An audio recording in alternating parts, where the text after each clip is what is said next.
a slap in court, or a spark that sets fire to a system. When two white officers strike a quiet black woman in a nearly empty courtroom, they think it's routine, just another face, just another body that doesn't belong. What they don't know, she's not a bystander, she's the judge. And in the next 4 minutes, everything they've built, the silence, the protection, the unchecked power starts to burn. This isn't a courtroom drama, this is a reckoning decades in the making. When Evelyn Cross rises from her seat, she doesn't just call for order, she calls for justice, with a voice the whole city has tried to ignore. The badge won't protect them. The old boys club won't shield them. And for once, the gavel doesn't fall in their favor. Stay with us, because what comes next?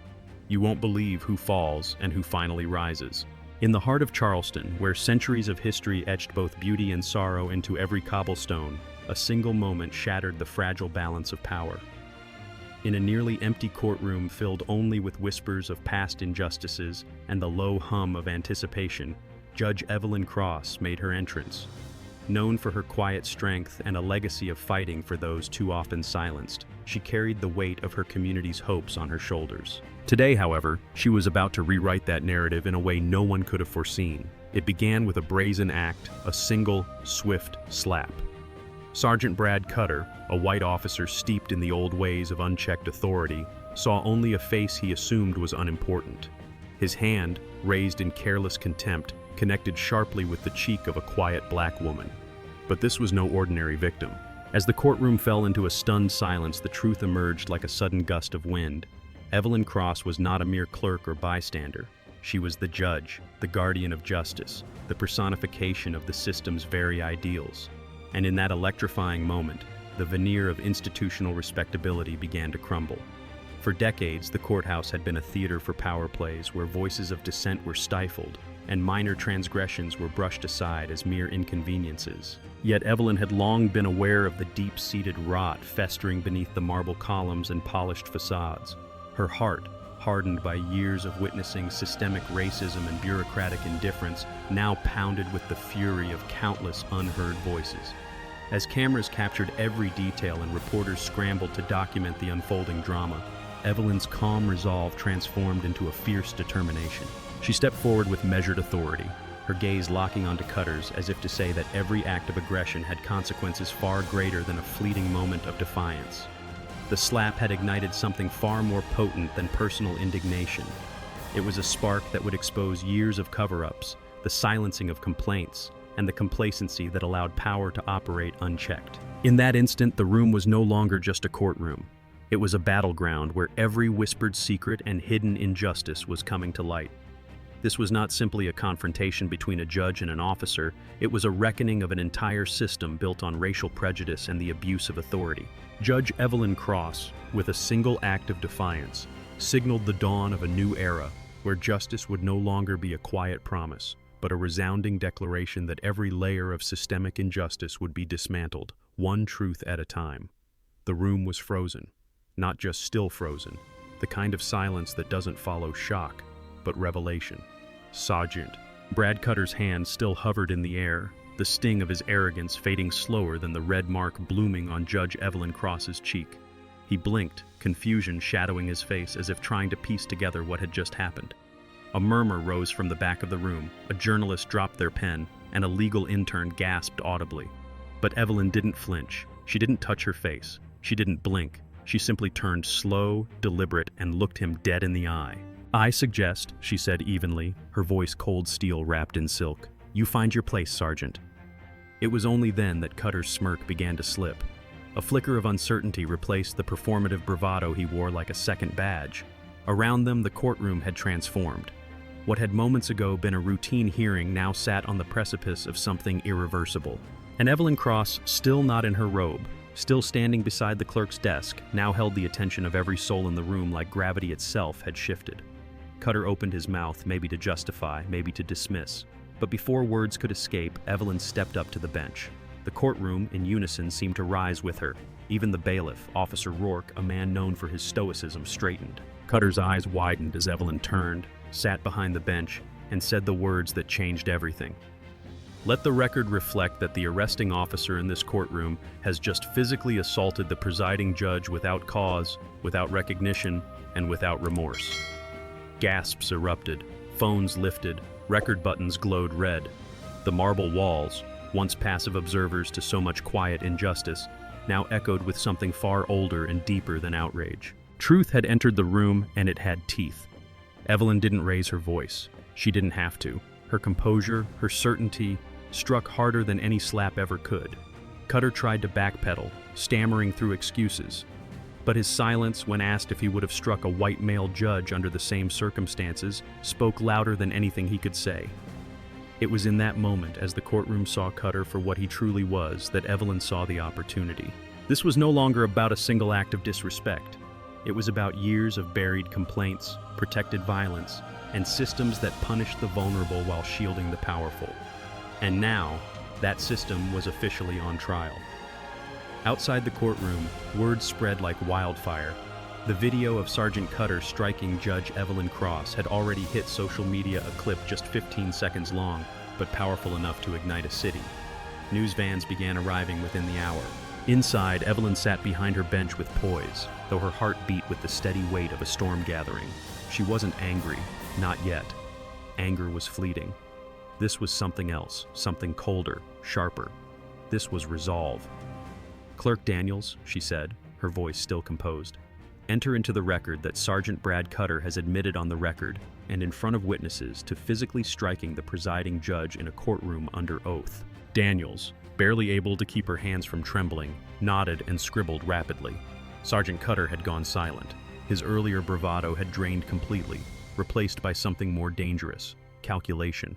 He scanned the room, looking for an exit for someone to come to his defense. No one did. The two officers who had stood idly behind him earlier now stared at the floor. No allies, no protection, just consequence. Evelyn turned to the bailiff. "Officer Rourke, please detain Sergeant Cutter. Do not use restraints. He is still a sworn officer, but he is not to leave this room." Cutter's jaw clenched. "You can't be serious." Evelyn didn't look at him. "I'm more serious than you've ever been in your life."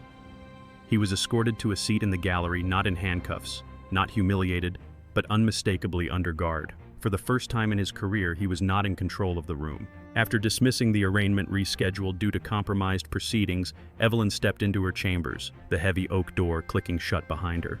The press was already waiting beyond the marble pillars, but she didn't face them yet. Not until she knew how deep this rot truly went. Her clerk, Maya Lynn, a whip-smart law graduate in her first year of clerkship, entered moments later. She had a tablet in her hands and fire in her eyes. "I pulled his complaint history," she said without preamble. 5 documented reports in the last 7 years, all buried." "By who?" Evelyn asked, though she already had a guess. Maya hesitated. "At least 2 were dismissed by ADA Stephen Braxton's office." Evelyn closed her eyes briefly. Braxton, the man who had once shaken her hand and said, "You're the kind of judge this city needs." Apparently, only when she didn't threaten his machinery. Opening them again, she said, "Start pulling every case Sergeant Cutter was involved in as arresting officer or witness. Every plea deal, every dismissed complaint." Maya's brows lifted. "That'll be a mountain." "Then we'd better start digging." Evelyn's voice was like granite now, because this wasn't just about a slap anymore. This was the beginning of an excavation. By the next morning, Judge Evelyn Cross had already reviewed over a dozen cases involving Sergeant Brad Cutter, each one carrying the unmistakable scent of something rotten. Plea deals with suspicious timing, missing body cam footage, juvenile defendants with no representation, and prosecutors willing to look the other way. The more she and Maya Lynn uncovered, the clearer the pattern became. Cutter wasn't an outlier. He was a symptom of something deeper. The knock at her chamber door came at precisely 9 o'clock a.m. Agent Nadia Quinn entered first, tall, black, mid-40s, and known for her work dismantling corruption within public institutions. Behind her was Rafael Torres, a younger Latino investigator from Internal Affairs, quiet but unnervingly perceptive. "We've been following Cutter for a while," Quinn said as they sat, "but his file's always been just clean enough to avoid real action. Complaints vanish, evidence disappears, and the DA's office always has a reason not to pursue charges." Evelyn leaned forward. "You're telling me he's protected?" Quinn met her eyes. "I'm telling you he's useful, and useful men get shields, especially in this city." Torres pulled out a tablet and turned the screen toward her. This is a sealed civilian complaint from 2019. 17-year-old boy hospitalized after an arrest. Report says he tripped. Medical photos say otherwise. Evelyn scrolled through the document. And who reviewed it? Detective Malcolm Harlan, Quinn said. Retired now, but we both know that name. Evelyn's blood ran cold. Harlan had been her mentor, the man who once told her, "Justice isn't about being loud, it's about being right when it counts." And now it seemed he'd been right in all the wrong ways. Torres tapped again. Cutter's name shows up in 3 more dismissed complaints, all reviewed or handled by the same cluster of prosecutors, including ADA Stephen Braxton. Evelyn nodded grimly.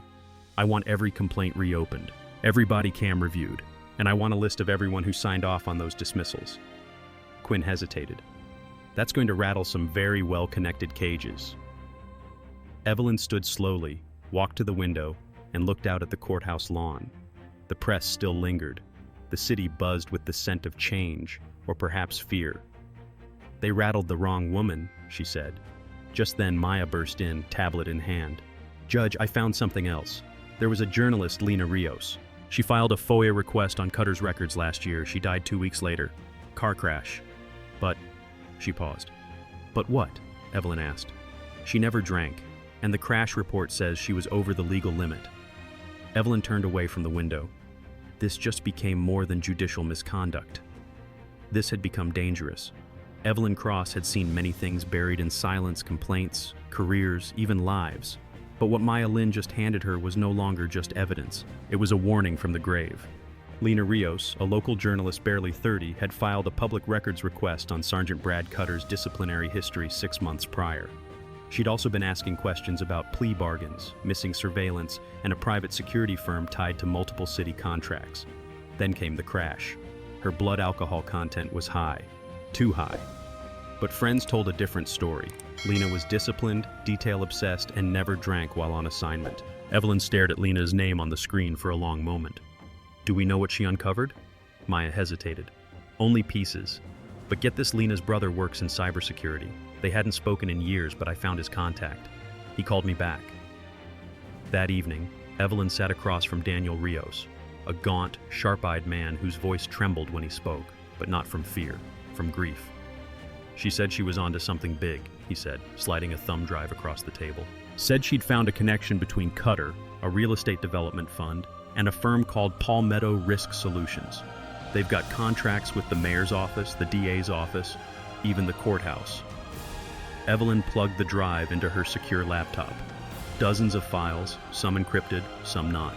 In one folder, financial transfers between Palmetto Risk and a shell company located in Atlanta. Another, internal memos from the Charleston Police Benevolent Fund, redirecting money into private legal defense funds for officers, including Brad Cutter. This, Evelyn whispered, is a machine. And she was beginning to see the architecture. By morning, a padded envelope appeared on her desk. No return address. Inside, a photo of her nephew Marcus walking home from school. On the back, block letters in black marker. Stay in your lane. Evelyn didn't panic. She called U.S. Marshals. Full family protection, now. She handed the photo to Agent Quinn, who nodded grimly.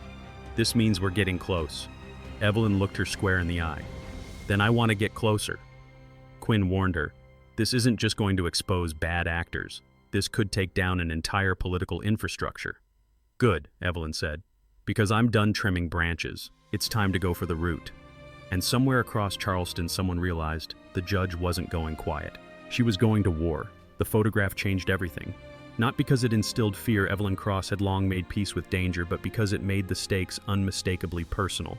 Her nephew, Marcus, barely 12, with his backpack slung low and his bike helmet slightly askew, had nothing to do with courtrooms, with corruption, with the rot she was unearthing. But the message was clear. Step back, or we'll reach further than you expect. She didn't flinch. She acted. By noon, Marcus was pulled from school under federal protection, and a discreet security detail was posted at her sister's house. Evelyn didn't announce it. She didn't cry. She wrote it down in her notebook, one more line in a growing list of consequences for daring to speak truth to power. That same day, Agent Quinn returned with something far more explosive than intimidation. We traced the burner phone used to send that threat, Quinn said, handing Evelyn a new folder. The call bounced off a private server owned by a firm called Delta Meridian Strategies. Guess who sits on their board? Evelyn flipped the page. Her jaw tightened. ADA Stephen Braxton, Quinn confirmed.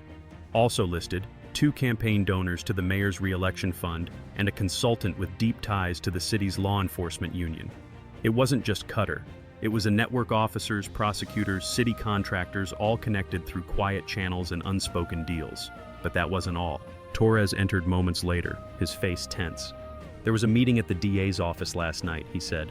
They're trying to file a motion to remove you from any oversight of Cutter's case, claiming you're emotionally compromised. Evelyn scoffed. I'm not emotionally compromised, I'm dangerously informed. They're betting the public won't know the difference, Torres replied. If they succeed, they'll bury this case, reduce it to an internal disciplinary matter and spin the narrative. A judge got too personal. Evelyn stood, the edges of her control honed razor sharp. Then I won't wait for them to remove me. I'll step down on my terms. Quinn raised a brow. You're giving them what they want? No, Evelyn said, already moving toward her coat. I'm taking away what they fear most, silence. By morning, she would stand before the press not as a judge clinging to power, but as a woman ready to burn the playbook they'd always counted on. She wouldn't cry bias. She'd call for light, transparency, federal oversight.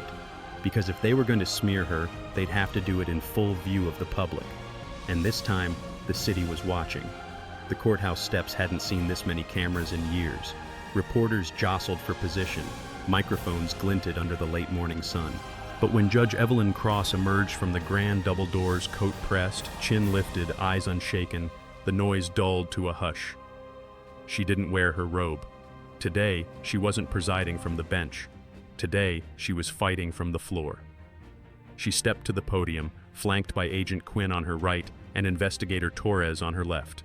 Behind her, Maya Lynn stood quietly, clutching a folder thick with evidence. I am recusing myself from all proceedings involving Sergeant Brad Cutter, Evelyn began, her voice clear, unwavering. Not because I am biased, but because I refuse to allow this process to be buried behind closed doors. Gasps flickered through the crowd. Flashes popped like gunfire. ADA Stephen Braxton, standing stiff at the edge of the press box, blinked rapidly, but said nothing. I am requesting that this case be elevated to special review status under federal supervision, she continued, and that an independent monitor be assigned to oversee all relevant investigations. Then came the moment no one expected. Maya stepped forward and opened the folder. Evelyn took a breath and began reading aloud, not allegations, but facts. 5 sealed complaints involving Cutter. Body cam footage missing or altered, plea deals coerced. And in each of those cases, one name surfaced again and again: Stephen Braxton. He declined to prosecute Cutter in every instance, Evelyn said coldly, her gaze fixed on the man himself. Despite evidence, despite injury, despite truth. Braxton's face paled, but Evelyn wasn't finished. Let the record also reflect that financial records obtained by federal investigators show $15,000 in redirected funds originally earmarked for public education, used instead to support a private legal defense fund benefiting officers under active misconduct investigations. Whispers erupted into chaos. Braxton tried to speak, but Evelyn raised her voice slightly, never losing control. This isn't character assassination, she said. It's exposure, and it's long overdue. Across the plaza, protesters lifted handmade signs. Justice can't be redacted. Our courts, not their cover. Evelyn closed the folder. I recuse myself not out of fear, but out of duty. The truth does not require my bench. It requires our courage. She stepped back and Agent Quinn took the mic briefly. There will be an investigation, Quinn confirmed. Of Cutter, of Braxton, of every official who helped bury the truth. Evelyn didn't speak again. She didn't have to. The city had heard enough, and for the first time in years, it was listening. By nightfall, the headlines had already shifted from speculation to scandal. Judge Cross drops bombshell on Charleston's legal elite blared across news tickers. Social media lit up with clips from the press conference, shared alongside hashtags like Unseal the Truth and Cross the Line. But behind the scenes, retaliation was swift and calculated. Evelyn Cross didn't return to her home that night, U.S.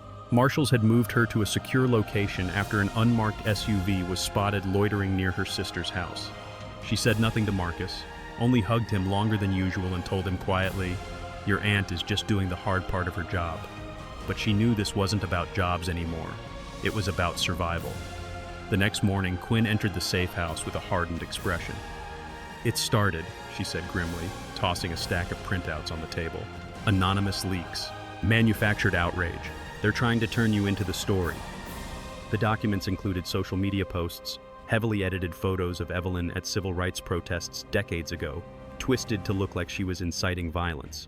One false article claimed she once dismissed charges in exchange for donations. Another accused her of being soft on criminals without offering a single real citation. "They're trying to shift the narrative from corruption to controversy," Torres added. "They want headlines like 'Activist Judge Under Fire' instead of 'Systemic Misconduct Exposed.'" Evelyn took it in without blinking. "Let them write what they want, but I've got the pen now." Still, she understood the real danger.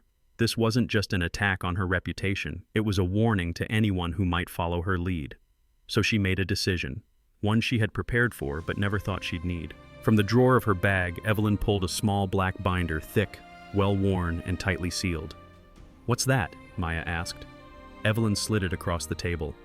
Every backroom whisper I never dared say aloud, every questionable ruling, every off-the-record comment from Judge Harlan, every sealed deal Braxton made. Torres opened it slowly, his eyes widening. This is enough to bring down half the courthouse." "Good," Evelyn replied, "because I'm not here to survive this. I'm here to make sure no one can ever hide behind those walls again." Quinn nodded. "You're playing for keeps." "No," Evelyn said, her voice calm and final. "I'm playing for history." And as the smear campaign deepened, something else began to rise a movement. Because they could smear a name, but they couldn't erase the truth. Not this time. 3 weeks later, the Charleston federal courthouse was standing room only. A sea of reporters, legal observers, former defendants, and citizens crowded every corner of the courtroom. Outside, protesters lined the streets with handmade signs, chanting Evelyn Cross's name not in pity, but in power. "Truth speaks, Cross leads. No justice without reckoning." The city, once wrapped in silence, now pulsed with the sound of collective awakening. Evelyn didn't sit on the bench that day. She sat at the witness stand. Sergeant Brad Cutter, now in federal custody, faced 5 felony charges: assault of a federal judge, obstruction of justice, conspiracy to suppress evidence, perjury, and witness intimidation. But Cutter wasn't the only one under fire. Behind the scenes, indictments had been unsealed against ADA Stephen Braxton, retired Judge Malcolm Harlan, and 2 senior police captains. The quiet machinery Evelyn had uncovered was now sputtering under the weight of exposure. The lead federal prosecutor stood. "Your Honor, the state calls Judge Evelyn Cross." She rose with poise, placed her hand on the Bible, and took her oath without a tremor. The courtroom hushed. Every camera, every eye, every breath waited. "What happened on the morning of April 7th?" the prosecutor asked. Evelyn didn't hesitate. "I was struck across the face by a police officer who assumed I didn't belong," she said, her voice calm but heavy with purpose. "He didn't see a judge, he saw a black woman. And in that moment, he believed he had the right to hit me without consequence." The jury didn't move, neither did Cutter. But something shifted in the room, the weight of truth pressing down on every person who had ever benefited from the silence. "But that moment wasn't just about him," Evelyn continued. "It was about a system that taught him he could act without accountability. And it was about what happens when someone decides not to stay quiet anymore." The defense attorney tried to rattle her, accusing her of bias, of seeking vengeance. "I didn't seek vengeance," Evelyn replied coolly.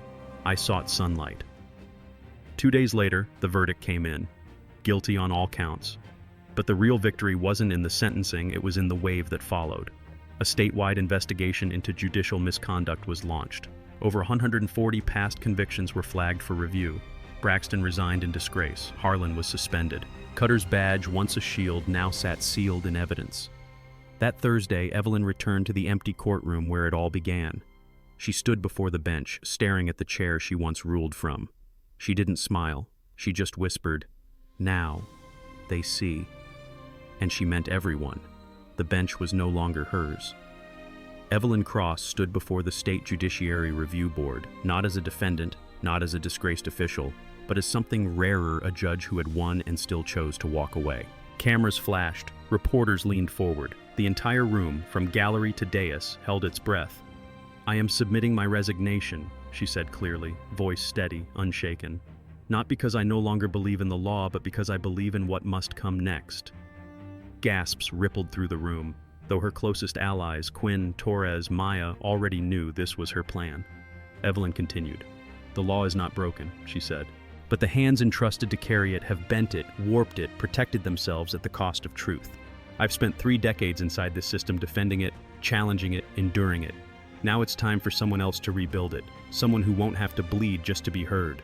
One board member stood. "Judge Cross, you could lead that rebuilding. Your name is now synonymous with integrity." She smiled, soft but firm. "Change doesn't need a monument, it needs momentum." And with that, she left the chamber not escorted, not applauded, just free. 2 months later, she sat on the front porch of her sister's home in Mount Pleasant. The summer sun filtered through the trees. Her nephew Marcus biked up the sidewalk, his backpack bouncing against his shoulders. He dropped the bike and ran to her, flinging his arms around her waist. "I saw you on TV," he whispered into her coat. "You made them listen." She knelt, looked him in the eye, and said, "I made them look. Whether they listen, that's up to them now." From inside the house, Maya called her name. She was visiting, now preparing for her own appointment to the city's ethics committee.